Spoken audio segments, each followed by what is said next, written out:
Good morning dear students. बच्चों, आज हम अपनी हिंदी पाठ्य पुस्तक क्षितिज के काव्य खंड का दूसरा पाठ बाघ को, जिसकी कवित्री लल्लद हैं, उनके बाघ की व्याख्या को पढ़ेंगे, समझेंगे और जानेंगे भी। कवित्री लल्लद ने 4 वाक्यों का वर्णन किया है। बाघ का अर्थ है बाणी।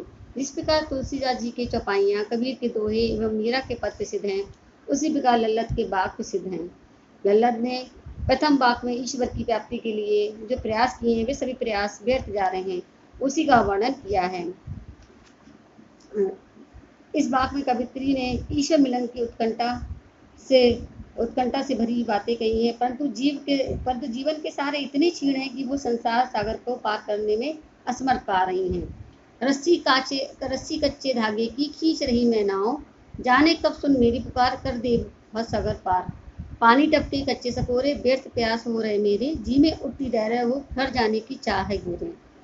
प्रथम वाक्य में कवित्री कहती हैं कि जिस जीवन रूपी नाव से इस संसार रूपी सागर को पार करना चाहती हूँ, कर रही हूँ, और जीवन रूपी नाव को प्राण रूपी रस्सी से खींच रही हूँ, वे अत्यंत क्षीण है। अर्थात प्राण रूपी रस्सी से जिस जीवन रूपी नाव को खींच रही हूँ, उस प्राण रूपी रस्सी का कोई भरोसा नहीं है।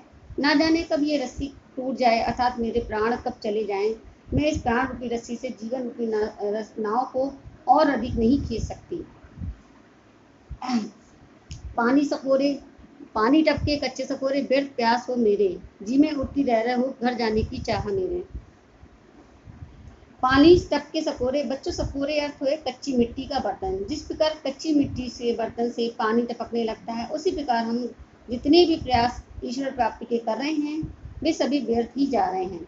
कवित्री कह रही है कि इस भवसागर रूपी संसार को पार करके अपने गंतव्य अर्थात परमात्मा तक पहुँचने में मैं असफल हो रही हूँ। जी में उठती रह रहे हो, घर जाने की चाह मेरे। कवित्री कह रही है कि अब तो मेरे मन में बस एक ही बात है कि मुझे इस भवसागर से जल्दी से पार होना है, अर्थात मुझे गंतव्य रास्ते तक ईश्वर जो मेरी मंजिल है, परमात्मा जो मेरी मंजिल है, वहाँ तक पहुँचना है। और उन तक पहुँचने के लिए मेरे मन में तीव्र उत्कंठा जागृत हो रही है, अर्थात प्रभु से मिलन की वेदना दिन प्रतिदिन बढ़ती ही चली जा रही है।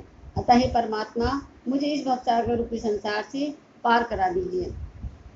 सेकंड वाक्य में कवित्री ने अहम भाव को त्यागने की बात कही है और सभी के लिए समानता के भाव को बनाए रखने के लिए, यानी अहम अर्थात अहंकार, जब व्यक्ति अहम को त्याग देता है, तभी उसमें समानता का भाव उत्पन्न होता है। खा खाकर कुछ पाएगा नहीं, ना खाकर बनेगा अहंकारी, सम खा तभी होगा संभावी, खुलेगी साकल बंद द्वार की। कवित्री ने इस संसार मोह बंधन का त्याग कर समानता का ग्रहण करने की बात कही है।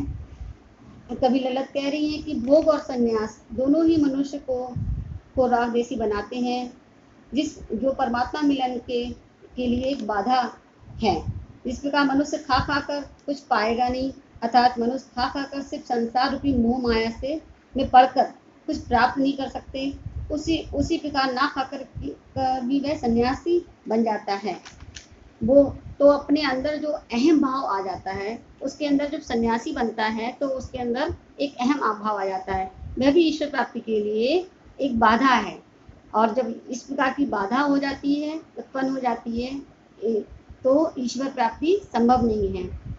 इस प्रकार अत्यधिक भोग से शारीरिक संतुष्टि तो भले ही हो जाए, परंतु मानसिक संतुष्टि नहीं प्राप्त होती है। ऐसे में जीवन जो हमारा निरर्थक प्रतीत होता है। यदि मनुष्य भोग त्याग कर सन्यासी बन जाता है, तो भी उसमें अहम भाव उत्पन्न हो जाता है और वो अपने को ईश्वर से अधिक श्रेष्ठ समझने लगता है।